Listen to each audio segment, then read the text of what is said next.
Bab 3141 Dewa Super Kuat yang tak terduga. Levi bosan setengah mati setelah menunggu begitu lama. Dia berhasil menyibukkan diri dengan kedatangan Ordo Ecclesiastic dan Black Hawk. Namun demikian, sebagian besar waktu itu sangat membosankan, karena dia tidak ada hubungannya sama sekali. Kebosanan ini membuatku gila. Akhirnya, Levi telah mencapai batas kesabarannya dan merasakan dorongan untuk pergi.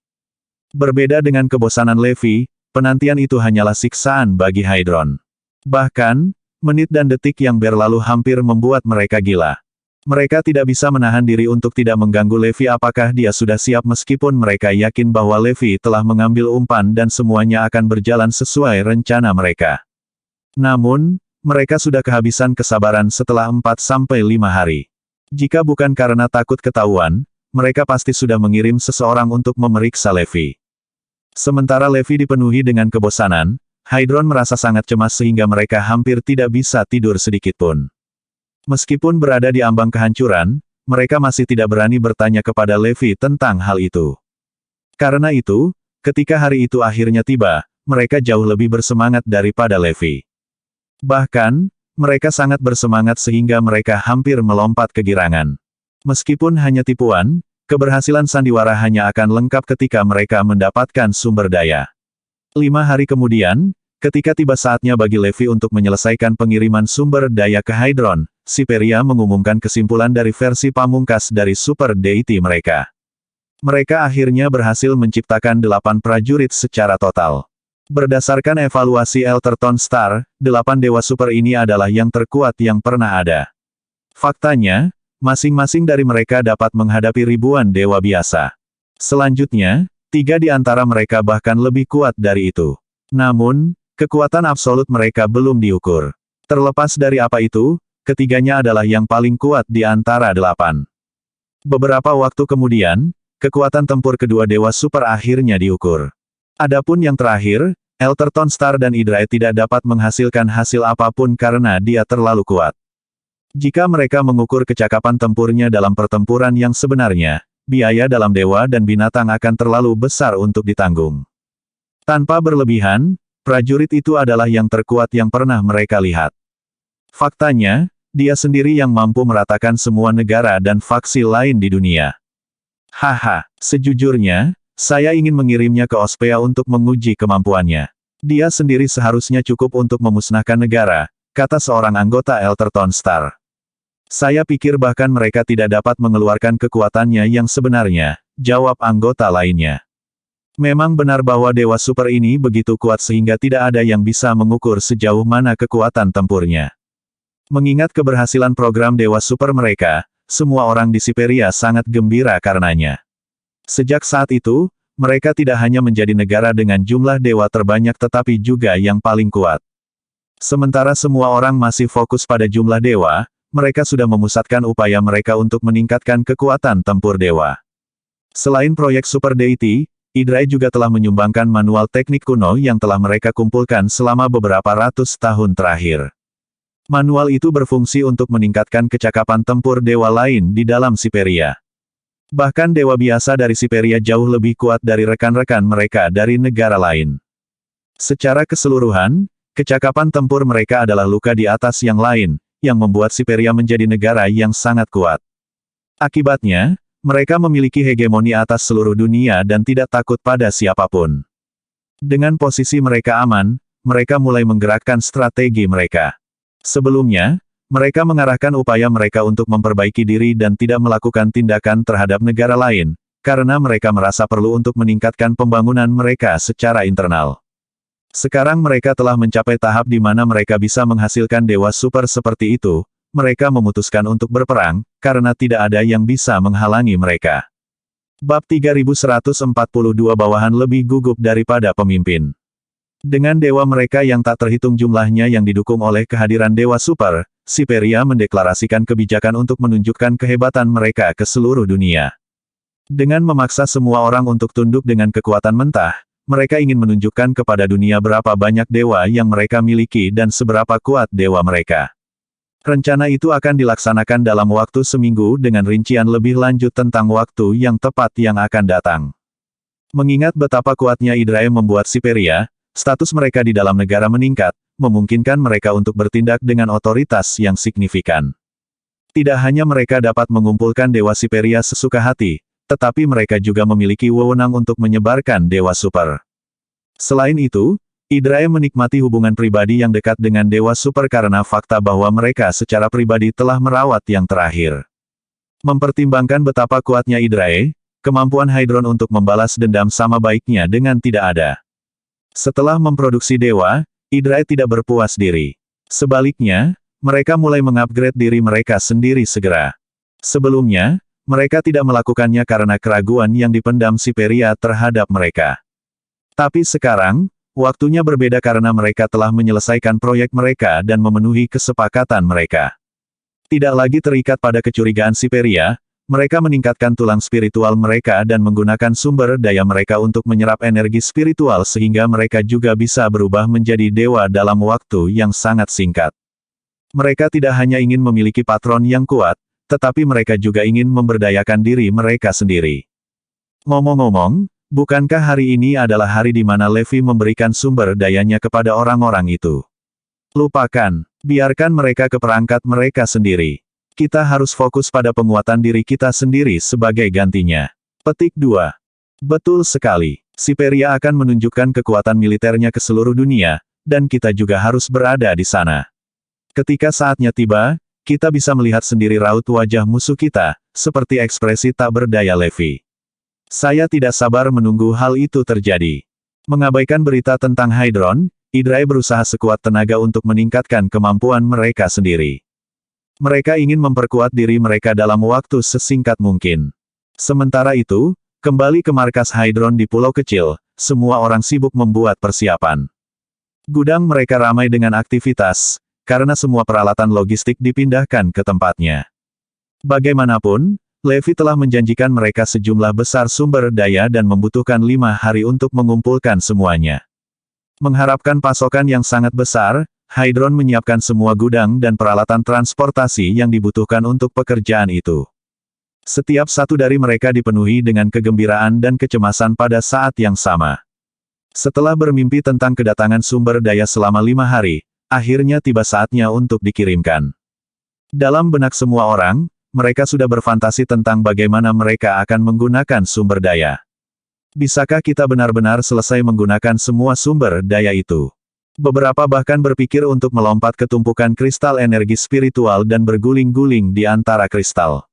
Sebenarnya, kebanyakan dari mereka memiliki adegan yang sama melintas di benak mereka. Di antara mereka yang ada di Hydron, para pengambil keputusan dan keturunan langsung merekalah yang paling bersemangat. Berapa banyak sumber daya yang akan ada? Akan ada begitu banyak sehingga kita akan kesulitan membaginya. Agen 1 tertawa terbahak-bahak. Lewi, oh Lewi, saya benar-benar merasa tidak enak karena mencoba menipu Anda. Saya ingin tahu bagaimana Anda akan bereaksi begitu Anda menyadari bahwa kami telah menipu Anda dari sumber daya yang begitu besar. Haha, orang banyak tertawa di sampingnya. Agen 3, yang paling berhati-hati dari ketujuhnya, bertanya, ngomong-ngomong, Levi seharusnya sudah dalam perjalanan dengan sumber daya. Juga, saya yakin dia pasti sibuk selama beberapa hari terakhir. Petik 2. Agen 23, yang telah mengundang Levi sebelumnya, menjawab dengan teman-temannya, berdasarkan pengamatan kami selama beberapa hari terakhir, Levi telah berlari ke seluruh dunia seperti orang gila untuk mencari sumber daya. Oleh karena itu, informasi Anda tepat. Jika itu masalahnya, tidak ada yang perlu dikhawatirkan sekarang. Semuanya, cepatlah dan bersiaplah untuk kedatangan Levi yang sudah dekat. Juga, pastikan semua orang jelas dengan aliran logistik untuk sumber daya sehingga kami dapat memastikan sumber daya hilang dalam malam hari. Petik 2. Bab 3143 Home Sweet Home. Pada saat itu, 7 pembuat keputusan tidak khawatir tentang pengingkaran Levi pada bagian dari tawar-menawar ini, karena mereka telah berhasil menipu dia. Sebaliknya, mereka lebih peduli tentang berurusan dengan sumber daya begitu mereka tiba. Lagi pula, tidak mungkin mereka bisa selesai mendistribusikannya di antara orang-orang mereka. Selain itu, sejumlah besar sumber daya yang menganggur pasti akan menarik mata yang mengintip. Karena mereka bisa kehilangan sumber daya semudah mendapatkannya, sangat penting bagi mereka untuk membuat rencana untuk mengelolanya. Oleh karena itu, mereka bermaksud menyembunyikan sumber daya di seluruh dunia setelah mereka menerimanya. Selain itu, mereka tidak hanya mengatur saluran rahasia dan lokasi yang terlibat, tetapi juga menyiapkan kendaraan yang diperlukan untuk transportasi. Semuanya ada di tempatnya. Kami hanya menunggu kedatangan Levi. Hydron bekerja secara efisien untuk memastikan semuanya sudah siap. Itu adalah waktu terlama yang Hydron butuhkan untuk menunggu. Meskipun hanya 1 jam telah berlalu, rasanya seperti keabadian bagi mereka. Di tengah kecemasan mereka, Levi akhirnya tiba. Namun, yang mereka lihat hanyalah satu pesawat mendarat di pulau kecil itu, membuat mereka terkejut. Mengapa hanya ada satu? Di mana pesawat lain yang seharusnya membawa sumber daya? Semua orang mengharapkan armada pesawat yang berjumlah ratusan hingga 1000. Bahkan, mereka seharusnya menjadi pesawat kargo terbesar yang pernah ada. Atau yang lain, tidak mungkin sumber daya dapat diangkut ke pulau itu. Akibatnya, pertanyaan pertama mereka untuk Levi adalah apakah dia membutuhkan bantuan, terutama dengan logistik dan tenaga kerja, karena mereka dengan senang hati menyediakannya. Ketika Levi menolak tawaran mereka, mereka tidak berani mendesak karena takut dia akan mengetahui tipu muslihat mereka. Jangan bodoh, sumber daya pasti ada di belakangnya. Levi baru saja datang sebelumnya untuk mencari tahu situasinya, komentar seseorang. Selanjutnya, 7 pengambil keputusan dan ajudan mereka mendekati Levi untuk menyambutnya dengan senyum cerah. Bahkan, mereka tampaknya lebih bahagia melihatnya daripada orang tua mereka sendiri. Alasan mereka memberinya perlakuan khusus adalah karena dia adalah dermawan mereka yang tidak curiga. Tidak mungkin mereka bisa mendapatkan sumber daya jika mereka tidak membuatnya merasa diterima. Begitu pesawat mendarat, Levi dan rombongannya turun. Adapun Hydron dipimpin oleh Agen 1. Garnisun, selamat datang di rumah. Saat kami berbagi mimpi yang sama, Anda seperti keluarga bagi kami. Karena itu, tempat ini adalah rumahmu juga. Selamat datang di rumah, teriak massa serempak. Levi merasa terhibur. Anda berpura-pura memperlakukan saya seperti keluarga pada saat seperti itu. Kalian benar-benar munafik. Terlepas dari kata-kata Anda mencoba menipu saya di belakang saya. Faktanya, kamu bahkan telah membunuh keluarga yang benar-benar ingin membalas dendam, bukan? Levi turun dari pesawat sambil tersenyum. Melambai pada semua orang, dia berseru, rasanya menyenangkan berada di rumah. Dengan begitu banyak dari kalian di sini dan begitu banyak kekuatan yang terkumpul, saya memiliki harapan besar untuk kalian semua. Setelah mendengar kata-kata Levi, Agen 1 langsung menjawab, itu tidak perlu dikatakan lagi karena kekuatan kita tumbuh setiap hari. Selama beberapa hari terakhir, kami menyibukkan diri dengan menghubungi Ospea. Mereka telah menyatakan niat mereka untuk membentuk aliansi untuk melawan Siperia bersama. Agen 2 menambahkan, kami juga telah menghubungi Apokalipse, dan mereka juga menyatakan keinginan mereka untuk bekerja dengan kami. Tidak ada yang ingin Siperia menjadi terlalu kuat. Agen 3 melaporkan, saya juga terhubung dengan Hawen, dan mereka siap untuk aliansi, karena mereka telah lama memandang Siperia dan Idrae dengan jijik. Satu persatu, Agen 4, 5, dan 6 memberitahu Levi tentang lebih banyak aliansi termasuk Raisonia. Agen 7 berseru, saya telah menghubungi Kirea. Apakah Anda tahu bahwa mereka memiliki 1000 dewa? Selain itu, mereka bahkan memiliki persenjataan yang dibuat khusus untuk mereka yang membuat mereka sangat kuat. Mereka juga telah bergabung dengan kita. Bab 3144 Akting Drama. Selanjutnya, banyak orang lain, termasuk 5 yang mengundang Levi, menyatakan faksi yang mereka rekrut untuk aliansi. Bahkan, mereka mempresentasikan laporannya dengan detail yang komprehensif. Akhirnya, Agen 1 berkomentar, Tuan Garnisun, terlepas dari seberapa kuat Erudia, kami belum berbicara dengan mereka tentang bergabung dengan aliansi kami. Bisakah kami mengandalkan Anda untuk meyakinkan mereka? Lagi pula, kamu sudah familiar dengan Liga Surgawi Erudia. Agen 2 melirik keduanya. Saya tidak tahu bagaimana situasinya dengan Zarain, tetapi kami pasti akan membuat mereka bersekutu dengan kami.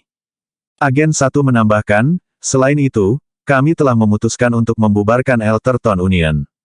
Dengan begitu, Siperia harus berdiri sendiri melawan murka seluruh dunia. Apalagi, kami juga memiliki rencana untuk menyerang jantung Siperia, membuat negara mereka kacau balau.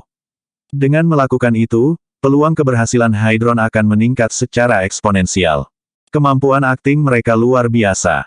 Levi dan anak buahnya benar-benar tercengang melihat betapa dramatis dan meyakinkannya tindakan Hydron. Rencana terakhir mereka untuk menghancurkan Elterton Union dan Siperia sangat menakjubkan.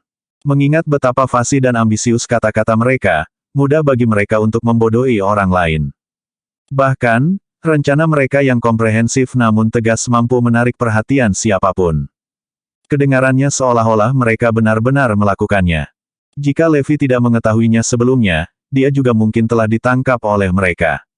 Terlepas dari seberapa baik mereka menampilkan sandiwara, ada terlalu banyak lubang menganga dalam cerita mereka. Jelas, ketidakkonsistenan ini hanya terlihat jelas bagi Levi dan anak buahnya, karena mereka mengetahui beberapa detail sebelumnya. Jika itu orang lain, mereka tidak akan melihatnya. Salah satu ketidakkonsistenan adalah bahwa Ospea telah bertanya kepada Levi tentang situasinya 1 jam yang lalu. Mereka ingin tahu apakah dia yakin sekarang bahwa proyek Dewa Super Siperia telah selesai. Oleh karena itu, dapat disimpulkan bahwa Agen 1 tidak pernah menghubungi mereka. Adapun apokalipse yang disebutkan Agen 2, Levi tahu lebih baik dari siapapun tentang kondisi mereka. Bagaimanapun, dia telah membunuh semua dewa dan prospek dewa mereka. Tidak mungkin mereka memiliki kapasitas yang tersisa untuk masalah. Adapun Hawen, Levi telah mendatangkan malapetaka di negara mereka. Dengan kematian putra mahkota, ia telah menutup diri dari dunia dan secara alami tidak akan bergabung dengan aliansi apapun. Ketika datang ke Kirea, informasi Hydron tentang mereka sangat tepat. Sayangnya, Levi telah memusnahkan semua dewa mereka kecuali Semi. Akibatnya, dia tahu klaim tentang mereka yang ingin berkolaborasi hanyalah kebohongan. Sebenarnya, rencana Hydron sempurna. Namun, sangat disayangkan bahwa Levi kebetulan memiliki informasi tentang banyak insiden yang terlibat, memungkinkan dia untuk mengenali kebohongan sekaligus. Atau yang lain, dia akan benar-benar diambil oleh mereka. Berusaha keras untuk menahan senyumnya, Levi menunjukkan dukungannya untuk rencana mereka dan bahkan setuju untuk membuat pengaturan dengan Erudia sehingga mereka bisa menghadapi Hydrae bersama. Baiklah kalau begitu, mari kita tumbuh lebih kuat bersama dan mengundang orang lain untuk bergabung dengan kita. Sementara itu, perhatian orang banyak beralih ke Dr. Erebus yang berdiri di belakang Levi. Dia membawa kotak kayu panjang yang dibungkus dengan kain. Namun, tidak ada yang tahu apa yang ada di dalamnya. Itu hanya menarik perhatian mereka karena bentuknya yang aneh. Karena itu, semua orang mengamatinya karena penasaran. Kotak itu sebenarnya berisi cabang pohon layu yang telah mereka berikan kepada Levi sebagai teratai salju 10 milenium. Karena kenyataan bahwa pedang itu terlihat seperti pedang, Levi memutuskan untuk menyimpannya sehingga dia dapat melepaskannya kepada orang-orang yang menipunya dalam hal sumber dayanya. Akibatnya, itulah alasan mengapa dia menginstruksikan Dr. Erebus untuk membawa cabang pohon itu bersamanya. Satu-satunya tujuan Levi untuk itu adalah untuk menembus tubuh siapapun yang ingin menipu dia dari sumber dayanya. Dari sudut pandang Hydron, tidak akan pernah terlintas dalam pikiran mereka bahwa kotak itu berisi cabang pohon yang mereka gunakan untuk mempermalukan Levi. Bab 3145 Keingintahuan Membunuh Kucing. Dengan ranting pohon yang layu di punggungnya, Dr. Erebus tampak seperti sedang membawa senjata legendaris. Terlebih lagi, senjata itu akan digunakan dengan segala kemegahannya untuk membunuh semua orang yang hadir. Memegang pemikiran itu, Dr. Erebus merasa sangat melayang, seolah-olah dia adalah malaikat yang datang untuk menghakimi mereka. Ketika dia melihat ekspresi penasaran dari orang-orang dari Hydron, dia tidak bisa menahan perasaan geli. Apakah Anda benar-benar penasaran? Jangan lupa, rasa ingin tahu membunuh kucing. Siapapun yang melihatnya nanti akan menghadapi kematian. Hahaha. Setelah turun dari pesawat, Levi mengamati sekelilingnya. Tidak buruk. Ini terlihat sangat bagus. Aku tidak menyangka sekelompok rakyat jelata yang berkumpul di sini dari seluruh dunia bisa dicambuk oleh kalian. Levi memuji mereka dengan tulus.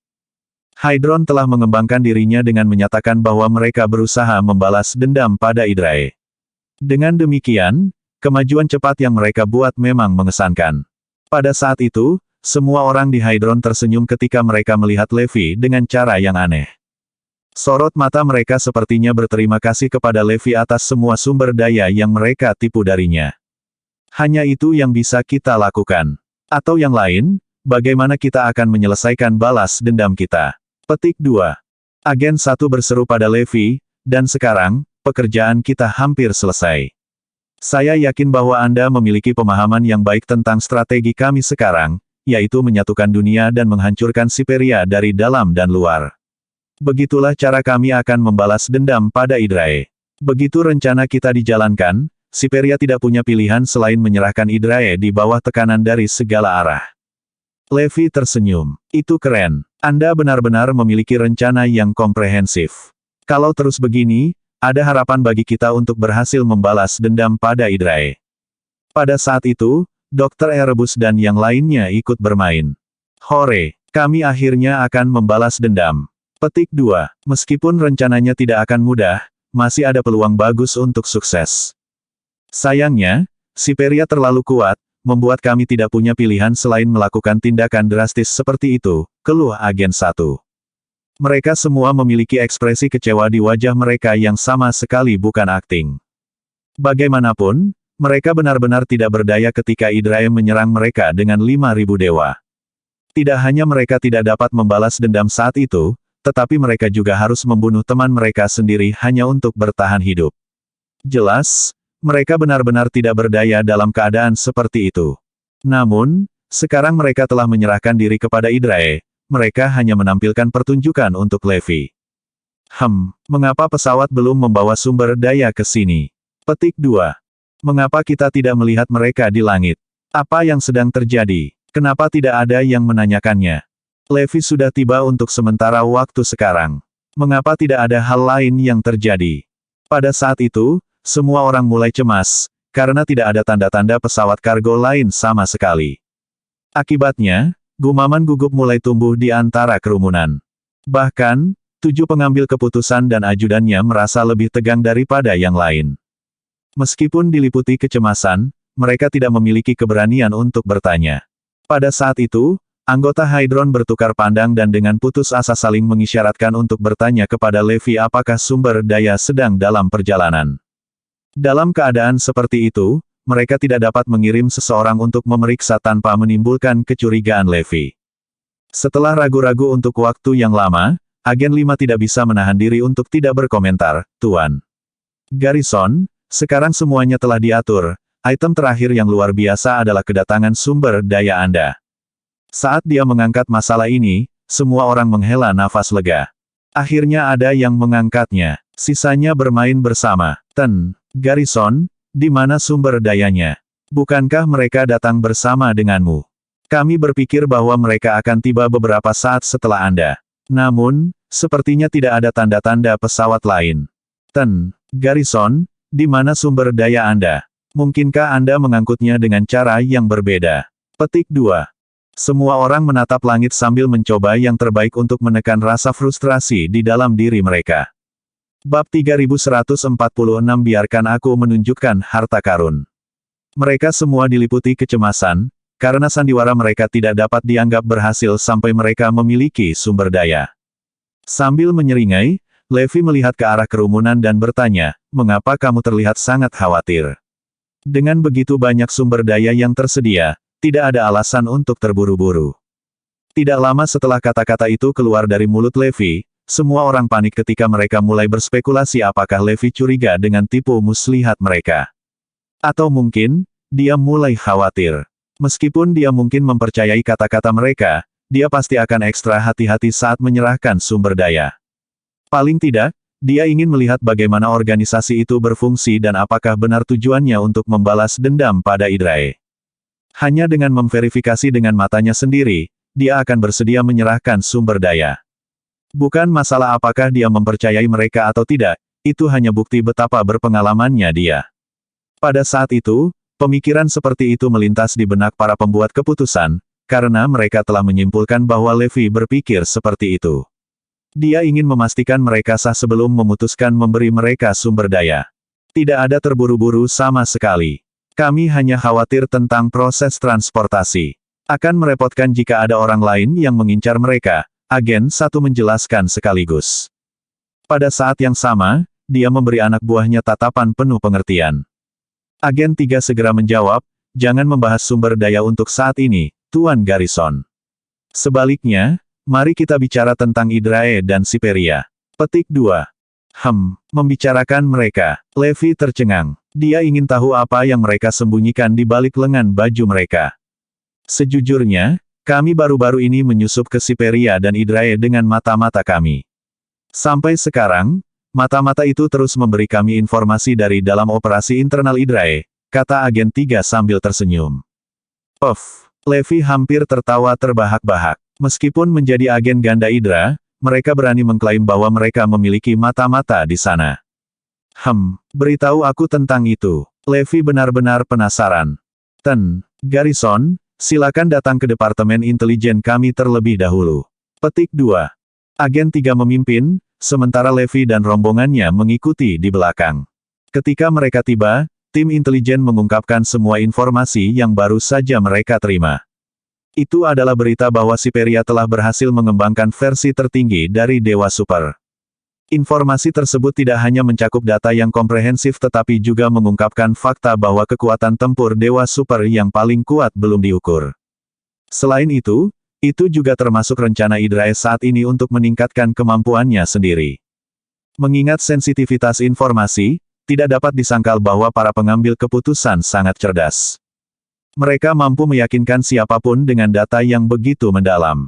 Namun, informasi itu diberikan kepada mereka sebagai agen ganda dan tidak diperoleh oleh mata-mata mereka seperti yang diklaim.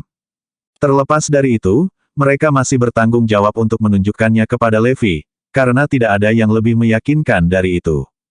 Sekarang Siperia begitu kuat sehingga memiliki hegemoni atas dunia dan Hydrae telah memperkuat diri mereka sendiri secara signifikan, bagaimana kita akan membalas dendam? Kita harus cepat dan tumbuh lebih kuat. Garrison, bawa sumber dayanya. Kita tidak punya waktu untuk kalah. Selanjutnya, laporan terbaru dari mata-mataku menunjukkan bahwa Siperia mengadopsi kebijakan perang di mana mereka akan memusnahkan semua musuh mereka. Akibatnya, Hydrae juga datang untuk kita. Jadi, kita kekurangan waktu sekarang. Tuan Garrison, kirimkan sumber dayanya agar kami dapat segera mulai bersiap. Ketika orang-orang melihat bahwa Levi yakin, mereka mulai membawa topik kembali ke sumber daya. Levi berpura-pura terkejut. Betulkah? Sejak kapan masalah ini meningkat sejauh itu? Kalau begitu, waktu sangat penting. Agen 1 menggunakan kesempatan itu untuk bertanya, jadi, di mana sumber dayanya, Pak Garrison? Apakah kamu sudah memindahkannya ke sini? Berbicara tentang sumber daya, pertama-tama saya ingin menunjukkan kepada Anda harta saya.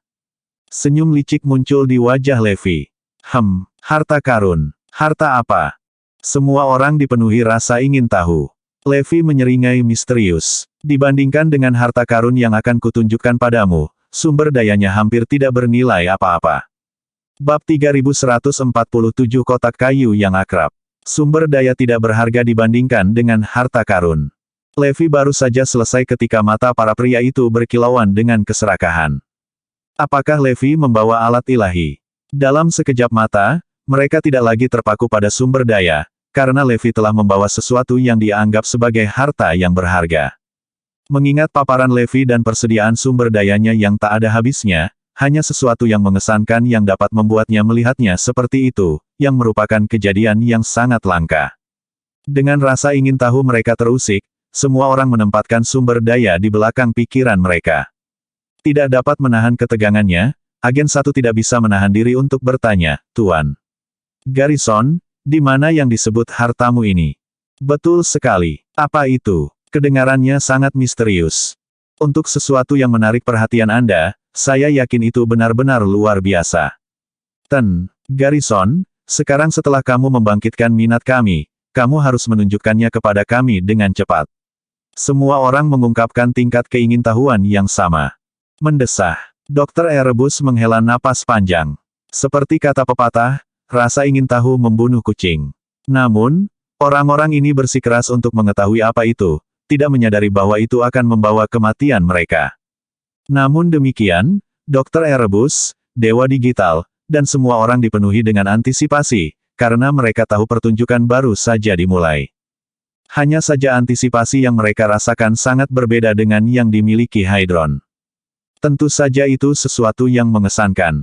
Sebelum itu, saya harus tahu, apakah semua orang di organisasi Anda ada di sini? Levi bertanya. Karena dia ada di sana untuk memusnahkan mereka semua, tidak ada artinya jika dia melewatkan beberapa dari mereka.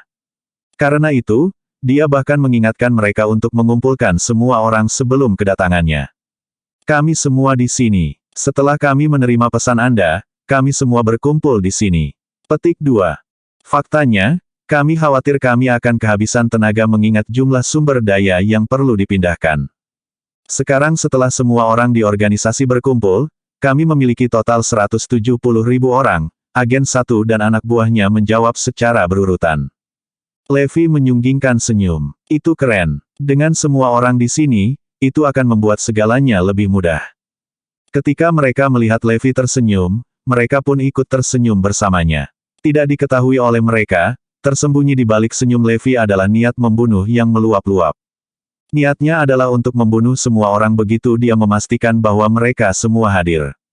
Sayangnya, pemahaman Hydron tentang apa yang dimaksud Levi sama sekali berbeda. Dan sekarang, aku akan mengungkap hartaku yang tak ternilai ini untuk kau lihat. Levi menyeringai.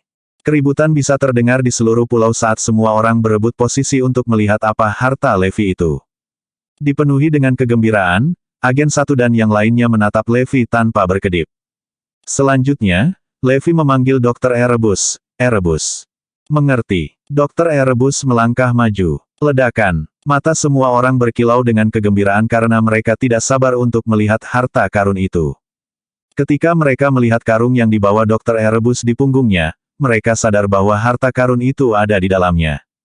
Tidak heran itu telah dibungkus dengan sangat teliti. Jelas, semua orang benar untuk penasaran sebelumnya. Pasti istimewa baginya untuk membawanya selama ini. Sepasang mata yang tak terhitung jatuh pada Dr. Erebus.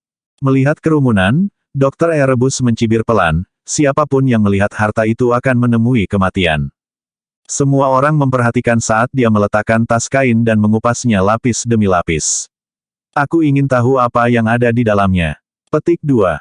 Itu terlihat seperti kotak kayu. Harta itu pasti ada di dalam. Kotak itu tidak penting. Yang penting adalah hartanya. Setelah kain itu dilepas, sebuah kotak kayu muncul dengan sendirinya.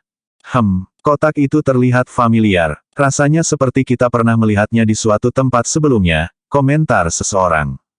Bab 3148 Cabang Pohon Layu. Meskipun sebagian besar dari mereka tidak mengenali kotak kayu itu, beberapa dari mereka masih mengetahui apa itu. Bagaimanapun, kotak itu berasal dari tangan mereka. Akibatnya, mereka merasa familiar ketika melihatnya tetapi tidak dapat mengingat asal-usulnya. Aku merasa seperti pernah melihat kotak itu sebelumnya, Agen 23 dan Agen 29 bergumam bersama. Adapun 3 lainnya yang telah mengundang Levi sebelumnya, mereka juga merasakan hal yang sama. Bagaimana tidak, karena merekalah yang pertama kali membeli kotak itu. Mereka hanya tidak bisa mengenalinya mengingat betapa tiba-tiba itu terungkap. Kotak itu terlihat sangat familiar. Bahkan 7 pembuat keputusan merasa akrab meskipun tidak ada yang bisa mengingat alasannya. Adapun orang-orang yang benar-benar mengirimnya ke Levi, mereka berdiri di belakang dan hampir tidak bisa melihat apa-apa. Jika mereka berdiri sedikit lebih dekat, mereka akan langsung mengenali kotak itu. Terlepas dari desain kotak yang sangat indah, kotak itu tidak terlihat luar biasa bagi orang lain. Selain itu, mereka semua terganggu oleh kecemasan untuk melihat apa sebenarnya harta itu. Setelah melihat sekilas ke kotak kayu itu, mereka tampaknya tidak terganggu olehnya, karena mereka tidak sabar menunggu kotak itu dibuka dan harta karunnya terungkap. Dibutakan oleh keserakahan, tidak ada yang mengenali kotak itu sama sekali. Sementara itu, Levi terkejut. Apakah mereka telah menjadi gila karena keserakahan? Bagaimana mereka tidak tahu dari mana kotak itu berasal? Dr. Erebus juga terkejut karena dia mengira mereka akan terkesiap saat melihatnya. Pada akhirnya, tidak ada yang mengenalinya sama sekali. Apa yang mereka lakukan? Buka, cepat, buka. Di mana harta karun itu? Satu persatu masa berteriak tak sabar saat melihat Dr. Erebus berhenti. 7 pengambil keputusan bahkan merasakan dorongan untuk membuka kotak itu sendiri. Mereka begitu bersemangat sehingga mereka hampir tidak bisa menahan diri sampai-sampai mereka tidak menyadari betapa mudahnya Levi membangkitkan rasa ingin tahu mereka. Setelah harus menunggu Levi selama 5 hari, mereka sekarang frustrasi atas penundaan lain untuk melihat harta karun itu. Aku mohon, cepat dan tunjukkan kami harta karun itu. Agen 33 hampir berlutut di depan Dr. Erebus, yang menggelengkan kepalanya dengan pasrah. Kamu akan menyesalinya, karena kamu akan mati begitu melihatnya. Mengingat betapa kesalnya semua orang, tidak ada yang menerima saran Dr. Erebus atau memikirkan potensi bahayanya. Tepat ketika Dr. Erebus hendak membukanya, Levi menghentikannya. Menatap kerumunan, dia bertanya lagi, apakah kamu benar-benar ingin melihat harta karun itu? Kami melakukannya. Ya, kami melakukannya. Kerumunan mengoceh seolah-olah mereka telah kehilangan akal. Bahkan, 7 pengambil keputusan yang berteriak paling keras. Garrison, aku akan berlutut untukmu. Tunjukkan saja pada kami harta karun itu. Mereka tidak bisa lagi menahan emosi mereka. Bibir Levi melebar menjadi senyuman saat melihat reaksi mereka. Apakah kamu benar-benar ingin melihatnya? Anda pasti akan menyesalinya. Pada saat itu, mereka semua mengangguk dengan keras. Kami tidak akan menyesalinya. Kami pasti tidak akan. Cepat, tunjukkan pada kami. Orang banyak mendesak dengan sungguh-sungguh. Levi mendengus, baiklah. Saya telah memberi Anda kesempatan, tetapi Anda menolak untuk mengambilnya. Petik 2. Kata-kata Levi membuat mereka bingung. Apa yang dia maksud? Sayangnya bagi mereka, mereka tidak terlalu memikirkannya. Levi memerintahkan Dr. Erebus untuk membuka kotak itu. Retakan. Kotak itu akhirnya dibuka. Di tengah perhatian semua orang, Dr. Erebus mengeluarkan cabang pohon layu yang tampak seperti pedang. Apa? Bukankah ini? Tertegun oleh pemandangan cabang pohon, kerumunan itu jatuh ke dalam keheningan yang mematikan. Bab 3149 Lelucon 10 Milenium Teratai Salju. Kebisingan mereda hampir seketika saat kerumunan menahan napas dalam keheningan yang tercengang. Munculnya dahan pohon membuat mereka terpaku di tempat dalam ketakutan seolah-olah embusan angin kencang yang membekukan datang dari bawah kaki mereka dan menyelimuti mereka dalam balok es. Apa pergantian peristiwa yang mengejutkan? Mereka sedang menunggu harta karun itu tetapi tidak ada yang mengira itu akan terjadi. Itu adalah hasil yang tidak diharapkan oleh mereka. Dr. Erebus, bagaimanapun, disambut dengan pemandangan yang dia prediksi. Mereka pasti tidak akan bisa berkata-kata ketika melihat ini. Dari tempatnya berdiri, kerumunan yang tidak bergerak lebih terlihat seperti patung daripada manusia. Tidak ada yang mengenali kotak kayu itu sampai cabang yang layu muncul di sampingnya. Baru pada saat itulah pemahaman muncul di wajah mereka. Bukankah itu kotak yang kami kirimkan ke Levi sebagai penghinaan terakhir ketika kami berbohong kepadanya tentang teratai salju 10 milenium? Bagaimana kita bisa lupa? Itu adalah hal paling ofensif yang pernah kami lakukan padanya. Tidak mungkin kita akan melupakan itu. Kami mungkin tidak akan mengenalinya jika salah satu item diproduksi tetapi ketika keduanya muncul bersama, setiap orang dari kami di kerumunan akan tahu. Faktanya, orang-orang yang tidak tahu, juga orang-orang yang ingin membalas dendam, telah dibunuh oleh kami. Sisanya yang selamat bersekongkol untuk menipu Levi. Bagi agen 7, kesadaran itu menimpanya seperti sambaran petir. Menjadi orang yang mengambil ranting kering, dia tahu lebih baik daripada orang lain. Saat itu, mereka hanya bermaksud untuk melakukan penipuan karena isyarat mengirim kotak kayu untuk lapisan penghinaan tambahan terlalu merepotkan. Namun, Agen 6 merasa bijaksana untuk menanggung penghinaan dan menyarankan untuk mengirim kotak kosong. Itu disambut dengan tepuk tangan meriah. Setelah mendapatkan persetujuan semua orang, rencana itu segera dilaksanakan. Orang-orang yang mengundang Levi membeli sebuah kotak kayu. Agen 7 tidak puas. Dia mengambil ranting kering dari bawah kakinya dan memasukkannya ke dalam kotak kayu. Kami tidak membohongi Levi, canda agen 7 saat itu. Bukankah ini teratai salju 10 milenium yang dia kejar? Ini dia. Segera, itu menjadi lelucon di kelompok mereka.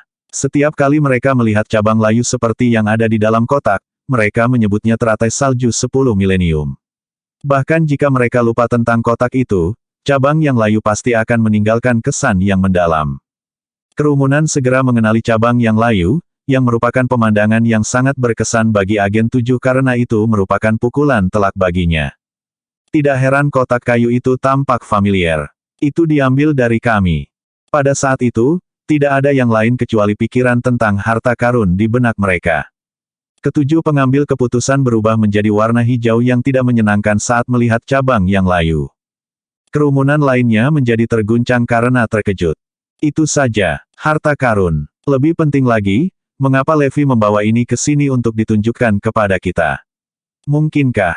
Tiba-tiba, kemungkinan yang menakutkan terjadi pada mereka dengan sambaran petir yang tiba-tiba dan tidak menyenangkan. Bab 3150 seperti pedang. Meskipun hari itu cerah dan cerah, bagi orang banyak itu terasa seolah-olah langit telah berubah menjadi abu-abu pucat. Pikiran mereka menjadi lumpuh karena shock. Saat dengungan tumpul memenuhi telinga mereka, halusinasi pemusnahan total muncul di depan mata mereka. Sungguh pemikiran yang menakutkan. Bagaimana bisa? Bukankah itu sudah dibuang? Bagaimana dia masih memilikinya? Apakah itu berarti dia telah mengetahui tentang penipuan teratai salju 10 milenium? Kerumunan menjadi lebih ngeri pada pemikiran itu saat mereka mengeluarkan napas kolektif. Mustahil. Kami sangat berhati-hati. Meskipun kami semua memainkan peran dengan menyuarakan antusiasme kami untuk berpartisipasi dalam penipuan, agen 3 adalah yang mengaturnya. Dia selalu menjadi pria yang berhati-hati dan tidak akan meninggalkan petunjuk apapun. Bahkan orang-orang yang menyelidiki di belakangnya tidak menghasilkan apa-apa. Bagaimana Levi bisa tetap tenang jika dia tahu yang sebenarnya? Lagi pula, jika dia benar-benar sudah sadar, apakah masuk akal untuk membohonginya lagi? Sumber daya diangkut oleh kami yang membuat dia tidak mungkin tahu. Karena kerumunan sudah menyatakan dukungan mereka untuk Levi menghadapi Hydron, mereka dikejutkan dengan ngeri pada bukti yang ada di depan mereka. Mereka mulai menaruh kecurigaan pada keterlambatan kedatangan sumber daya Levi. Setiap mata tertuju pada Levi yang ekspresinya tidak bisa dibaca. Apakah dia bahkan tahu tentang apa yang terjadi? Sulit untuk mengatakannya. Ketujuh pengambil keputusan, terutama agen 7 dan agen 3, mulai merasa ketakutan. Setelah agen 1 melakukan yang terbaik untuk mendapatkan kembali ketenangannya, dia menoleh ke Levi. Apa artinya ini, Tuan Garrison? Di mana harta karun itu? Bisakah Anda membawa barang yang salah? Yang lain menimpali, pura-pura tidak tahu. Betul sekali. Di mana harta karun itu? Cukup permainannya, Ten Garrison. Kami ingin melihatnya. Mereka bermaksud untuk menguji apakah Levi mengetahui kebenarannya. Dia tersenyum, firasat misterius tumbuh lebih dalam kekebingungan lebih lanjut dari kerumunan saat dia berbicara. Itu di sini. Berhenti main-main, Tuan Garrison, agen 1 memohon dengan lelah. Itu dahan pohon yang layu. Bagaimana itu bisa menjadi harta karun? Yang lain menimpali. Cabang yang layu ini hampir tidak sebanding dengan sumber dayanya. Bagaimana itu bisa menjadi harta karun? Levi bersikeras. Ini dia. Sebelum yang lain sempat menyela, Levi mengajukan pertanyaan sambil mengulurkan dahan yang layu. Menurutmu seperti apa cabang ini? Kerumunan tampak sangat bingung, masih tidak yakin apakah Levi menyadari penipuan mereka atau tidak. Namun, mereka merasa berkewajiban untuk menghiburnya. Seperti ramuan ajaib, agen 1 menjawab dengan ragu-ragu. Yang lain menawarkan tebakan mereka. Ginseng, teratai salju. Levi menggelengkan kepalanya pada semua tanggapan. Tidak, lihat bentuknya. Apa itu mengingatkanmu? Dia mengguncang cabang di tangannya seolah membimbing kesimpulan mereka. Agen 1 dan anak buahnya tidak bisa seumur hidup mereka memahami apa yang dimaksud Levi. Kami tidak tahu, Tuan Garrison, agen 1 mengakui. Imajinasi kita terlalu terbatas, sepertinya. Pada saat itu, sebuah suara datang dari sudut. Itu terlihat seperti pedang. Bersambung.